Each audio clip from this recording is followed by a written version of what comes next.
Friends, आज हम class 11th mathematics chapter 1 की एक्सरसाइज 1.2 के बाकी क्वेश्चन हल करेंगे, क्योंकि पिछले वीडियो में एक्सरसाइज 1.2 के 2 क्वेश्चन और सॉल्व किए गए थे। आज अगला क्वेश्चन सॉल्व किया जाएगा। उम्मीद है कि आपने उसकी प्रैक्टिस कर ली होगी। आइए देखते हैं क्वेश्चन नंबर 3। निम्नलिखित समुच्चयों में से प्रत्येक के लिए बताइए कि कौन परिमित है और कौन अपरिमित है। ये 5 पार्ट दिया हुआ है। तो पहला पार्ट है एक्स अक्ष के समांतर रेखाओं का समुच्चय।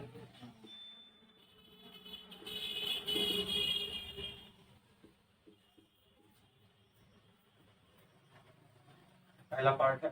अब आप समझते हो एक्स अक्ष के समांतर, ये देखिए हमारी एक्स एक्सिस, जो वाई डैश है यानी वाई एक्सिस। एक्स अक्ष के पैरेलल, एक्स अक्ष के समांतर रेखाएं कितनी खींची सकती हैं? देखिए खींचते जाइए, खत्म नहीं होगी। ऐसे नीचे भी, ये भी एक्स अक्ष के समांतर रेखा है। आप खींचते जाइए, खत्म नहीं होगी। इसका मतलब ये काउंटेबल नहीं है। इसका मतलब एक्स अक्ष के समांतर अनंत रेखाएं होंगी। तो लिखेंगे क्योंकि एक्स अक्ष के समांतर अनंत रेखाएं खींची जा सकती हैं। तो इसका मतलब है, तो इसलिए इन रेखाओं से जो समुच्चय बनेगा वो काउंटेबल नहीं होगा। अतः इन रेखाओं से बने समुच्चय में अवयवों को गिना नहीं जा सकता है।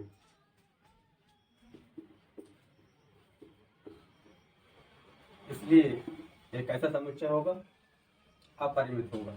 इसलिए यह समुच्चय अपरिमित है। क्लियर? देखें दूसरा पार्ट, अंग्रेजी वर्णमाला के अक्षरों का समुच्चय। तो अंग्रेजी वर्णमाला में कितने होते हैं अक्षर? AEIOU। लिखेंगे अंग्रेजी वर्णमाला के अक्षरों का समुच्चय बराबर क्या होगा? AEIOU। क्लियर? आप जानते हो। तो आसानी से इसको गिन सकते हैं, इन अवयवों को तो गिन सकते हैं। तो फाइनाइट हो गया, यानी परिमित हो गया। तो वो ये पूछ रहे हैं कौन परिमित है कौन अपरिमित है। तो लिखेंगे क्योंकि इस समुच्चय के अवयवों को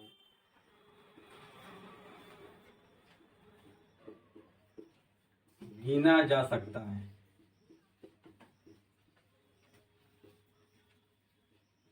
दैट इज ए काउंटेबल है। इसलिए यह समुच्चय क्या होगा? परिमित है। क्लियर? अब तीसरा पार्ट देखते हैं। उन संख्याओं का समुच्चय जो 5 के गुणज है। तीसरा पार्ट 5 के गुणज। तो 5 का 5, 5 दूनी 10। तो लिखेंगे 5 के गुणज संख्याओं का समुच्चय। बताइए क्या होगा? 5 का 5,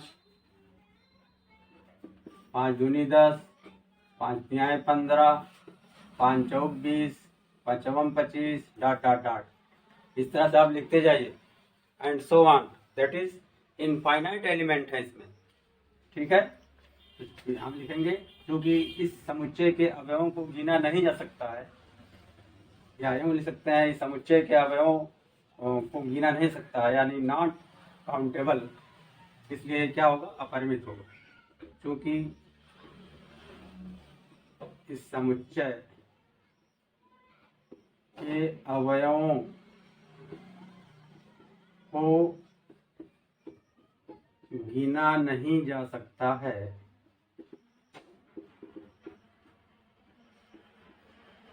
इसलिए यह कैसा समुच्चय होगा, अपरिमित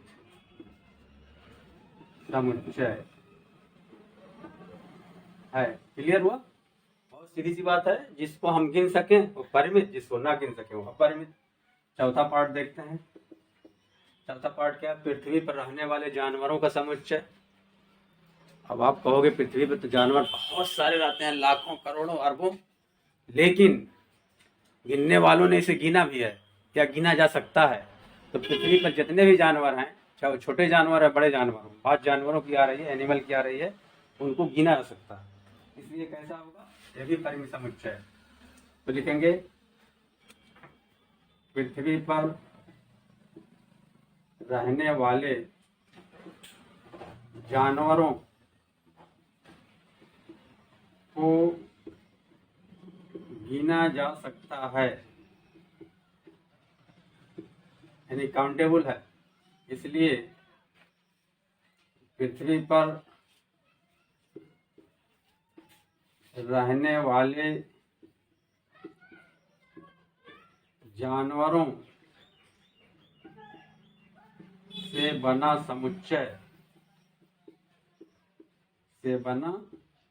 समुच्चय परिमित है। क्लियर? यही परिमित हो गया। अब आते हैं लास्ट में, मूल बिंदु से जाने वाले वृत्तों का समुच्चय। तो मूल बिंदु यहाँ बनाते हैं, मूल बिंदु चौथा पांचवा पार्ट, ये देखिए X X dash, Y Y dash, X axis, ये हमारा हो गया मूल बिंदु।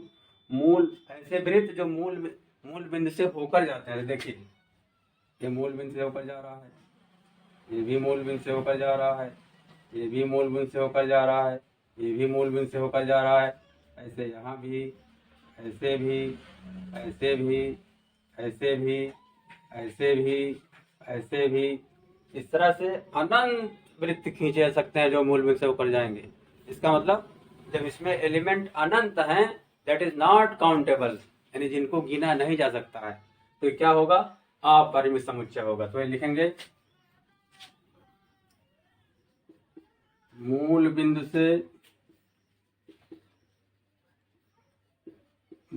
से ये रीजन आप दे सकते हैं, वैसे जुबानी तो इसका आंसर आ गया, यह अपरिमित होगा। तो लिखेंगे मूल बिंदु से खींचे जाने वाले वृत्तों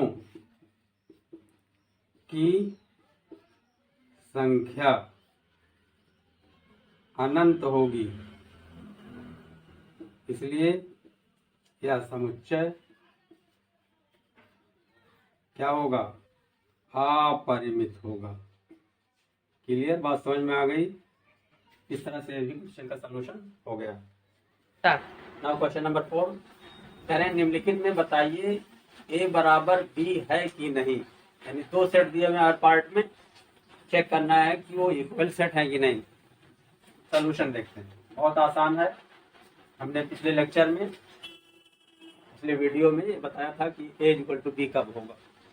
तो दिया हुआ है पहला part, A equal to A B C D and B equal to B C B A. मैंने बताया था कि दो सेट इक्वल सेट कहलाएंगे, बराबर कहलाएंगे। नंबर 1, यदि उनकी संख्या बराबर हो, यानी कार्डिनल नंबर बराबर हो, और नंबर 2, दोनों सेट के एलिमेंट एग्जैक्टली सेम हो, यानी जो एलिमेंट ए में हो वही एलिमेंट बी में हो। तभी जो है दोनों सेट इक्वल सेट होंगे। आइए देखते हैं कार्डिनलिटी ऑफ सेट ए यानी n A is equal to, क्योंकि यानी ए इज इक्वल टू 4 यहाँ है और n B is equal to n A is equal to 4 is equal to n B, दोनों में 4 एलिमेंट तथा आप देखिए इसमें ए है, इसमें भी ए है, इसमें बी है, इसमें भी बी है, इसमें सी है, इसमें भी सी है, इसमें डी है, इसमें भी डी है। तो दोनों कंडीशन पूरी हो रही है कि नंबर ऑफ एलिमेंट्स यानी अवयवों की संख्या बराबर है और वो अवयव भी समान है। तो लिखेंगे चूंकि n A equal to n B equal to 4 तथा दोनों सेट में, दोनों समुच्चय में अवयव एग्जैक्टली सेम है। एग्जैक्टली सेम माने पूरी तरह से बराबर है, पूरी तरह से बराबर है।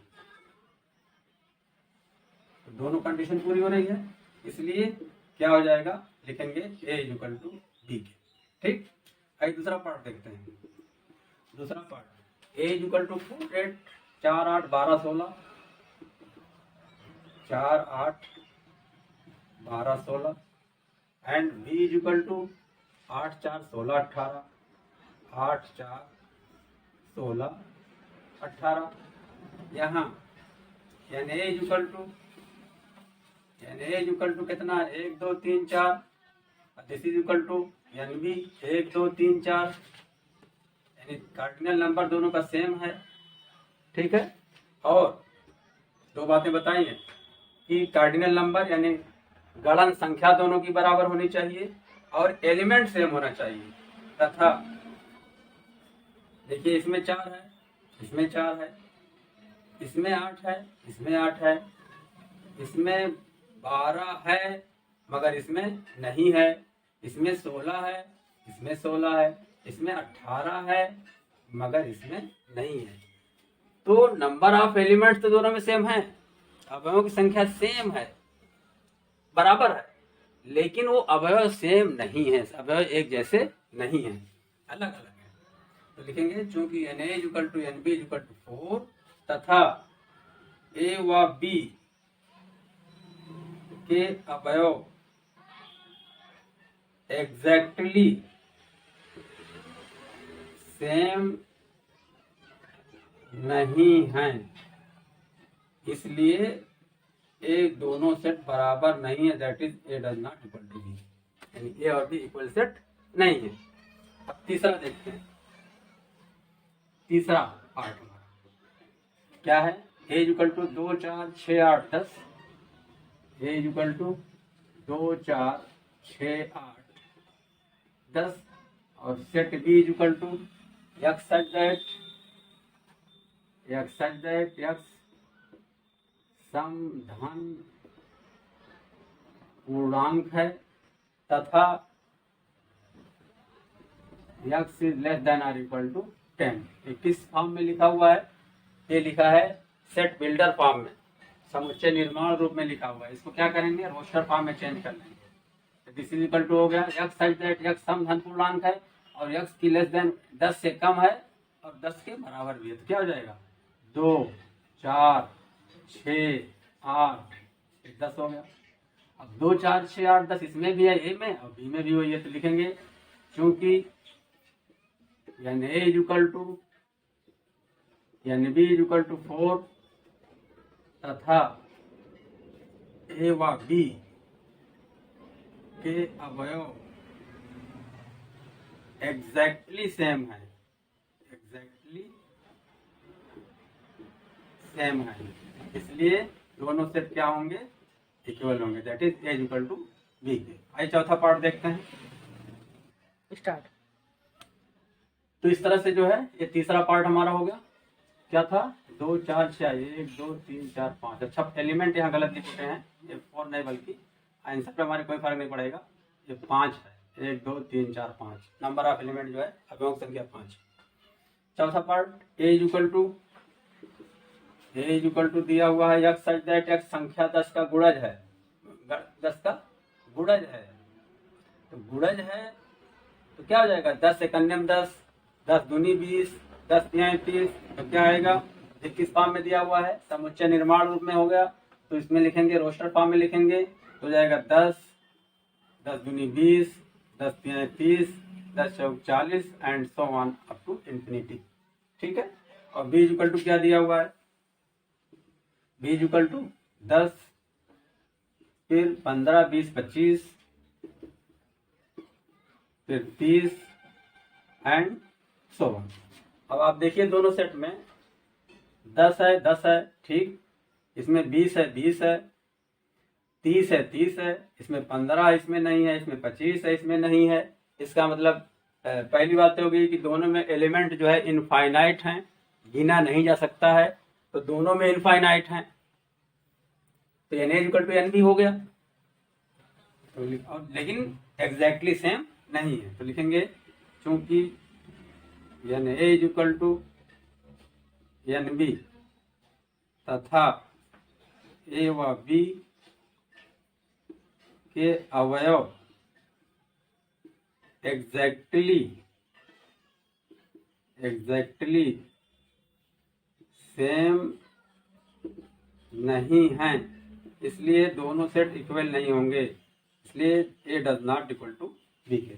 इस तरह से हमारा क्वेश्चन सॉल्व हो गया। अब आइए देखते हैं question number 5 start. Now question number 5, क्या निम्नलिखित समुच्चय युग्म समान है। युग्म माने जोड़ा, ये सेट ए और सेट बी दिए मैं करेक्ट बताइए क्या ए इक्वल टू बी, ऐसे इसमें दिया।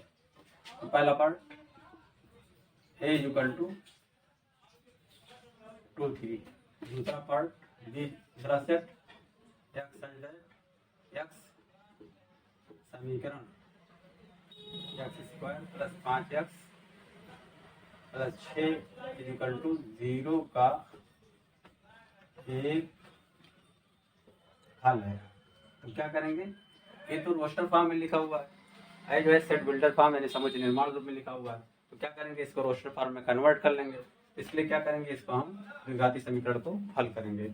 तो लिखेंगे x square plus 5x plus 6 equal to 0, 3 दूनी 6, x square plus 3x plus 2x plus 6 equal to 0 के x कॉमन लेंगे, x प्लस 3 2 कॉमन लेंगे, x प्लस 3 इक्वल टू 0 के, फिर क्या कॉमन है x प्लस 3 क्या आया x प्लस 2 इक्वल टू 0 के, implies that x plus 3 equal to 0 या x plus 2 equal to 0 implies that x equal to -3 और x इक्वल टू -2।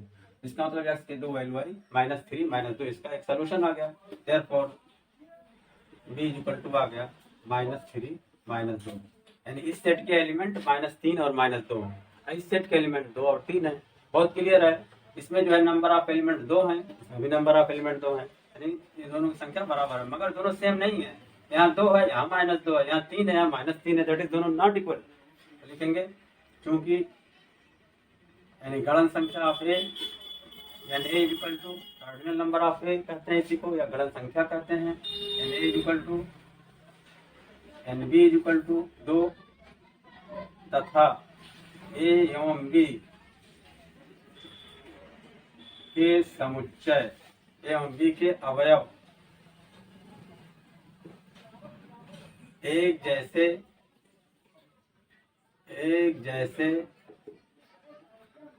नहीं हैं, अर्थात एग्जैक्टली सेम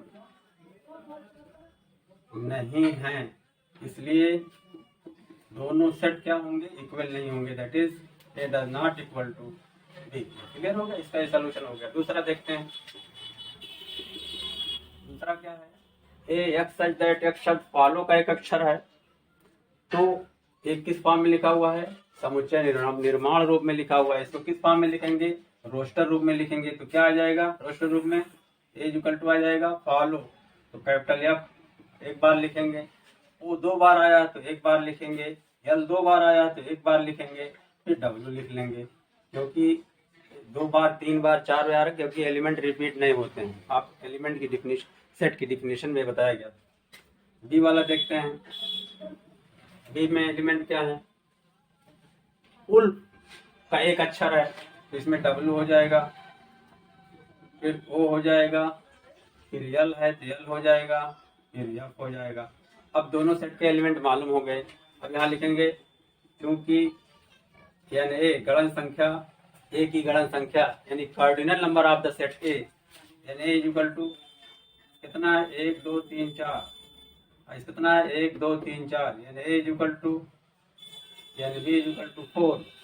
और क्या बराबर होना चाहिए, अवयव बराबर होना चाहिए। जो अवयव एफ यहाँ है, एफ यहाँ है, वो यहाँ, वो यहाँ है, यल इसमें, यल इसमें, डब्ल्यू इसमें, डब्ल्यू इसमें, यानी सेम एलिमेंट तथा ए व बी, ए व बी के एलिमेंट एग्जैक्टली क्या है,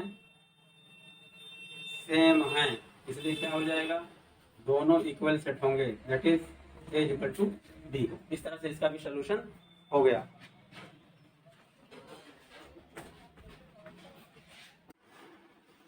now last question of this exercise, question number 6। नीचे दिए गए समुच्चयों में से इक्वल सेट चुनिए। समान समुच्चय चुनना है। कितने सेट दिए हुए हैं, 2 2 4 2 6 2 8 सेट दिए हुए हैं। आप देखिए, पहले देखते हैं इसमें यानी नंबर ऑफ एलिमेंट्स कितने हैं, अवयव संख्या कितनी है, इसमें 4 है, 4 है, 4 है, 4 यानी गणन संख्या 4 है। 1 2 3 4 सेट की जो है गणन संख्या यानी कार्डिनल नंबर कितना है, 4 है। क्या लिख लेंगे, सोल्यूशन में दे रहे हैं आपको, सोल्यूशन यानी A equal to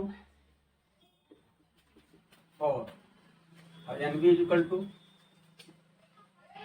4, n C equal to 4, n D equal to 4, फिर n A equal to 2, n F equal to 2, n G equal to 2, n H equal to, यानी 4 की गणन संख्या 4 है और 4 सेट की गणन संख्या कितना है, 2 है। क्लियर। अब क्या करना है, हमको बताना है कि कौन कौन से पेयर जो है इसमें से क्या है, समान समुच्चय यानी इक्वल सेट है। तो आज देखिए, पहले इन चारों पर जो है गौर करते हैं, कंसिडर करते हैं। तो ए की इन तीनों से कंपेयर करेंगे। तो ए में 2 4 8 12 है, इसमें 2 4 8 12 नहीं है, इसमें 2 4 8 12 नहीं है, इसमें भी 2 4 8 12 नहीं है। इसका मतलब A does not equal to B, does not equal to C, does not equal to C। Clear हो गया कि A जो है B के बराबर नहीं है, A जो है C के बराबर भी नहीं है, A D के भी बराबर नहीं है।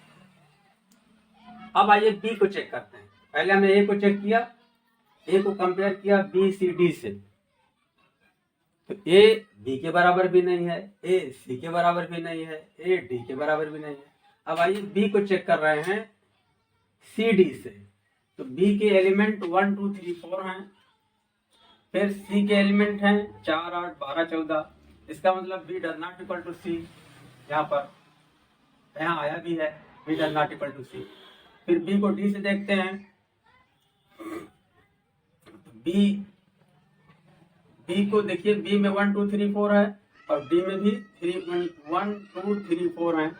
यहाँ पर इसको लिखने की जरूरत नहीं, क्योंकि हमको इक्वल सेट लाना है इसमें। तो अब देखिए, B में 1 2 3 4 है और D में भी 1 2 3 4 है, तो क्या हो गया, B इक्वल टू D हो गया। क्यों, क्योंकि एलिमेंट भी सेम है और उसकी जो है नंबर ऑफ एलिमेंट्स भी इक्वल है, तो B इक्वल टू D आ गया। अब आइए E F G H पर देखते हैं। E को कंपेयर करेंगे इससे, E में -1 1 है, तो E के एलिमेंट B के एलिमेंट एक जैसे नहीं है, तो E does not equal to F हो गया। फिर E को इससे चेक करेंगे, तो E में -1 1 है और G में भी -1 1 है, -1 1 है, तो नंबर ऑफ एलिमेंट 2 है, इसमें भी नंबर ऑफ एलिमेंट 2 है, और एलिमेंट भी इसके और इसके सेम है, तो सेम है, दोनों कंडीशन पूरी हो रही है ई और जी की, तो क्या आ जाएगा ई इक्वल टू जी के। क्लियर। और चेक कर लेते हैं, एफ को चेक कर लेते हैं। एफ में 0 ए है, जी में 1 - 1 है, तो एफ जी एच में भी सेम नहीं है। फिर जी को एच से चेक कर ले रहे हैं, जी में 1 - 1 1 है और एच में 0 1 है, इसके भी एलिमेंट सेम नहीं है, इसलिए जी भी एच के इक्वल नहीं है। इस तरह से क्लियर हुआ कि बी और डी यहाँ पर सेम है, इसमें इक्वल सेट है, और इसमें हो गए इन चारों में ई इक्वल टू जी। इस तरह से हमारा ये सॉल्यूशन हो गया। क्लियर।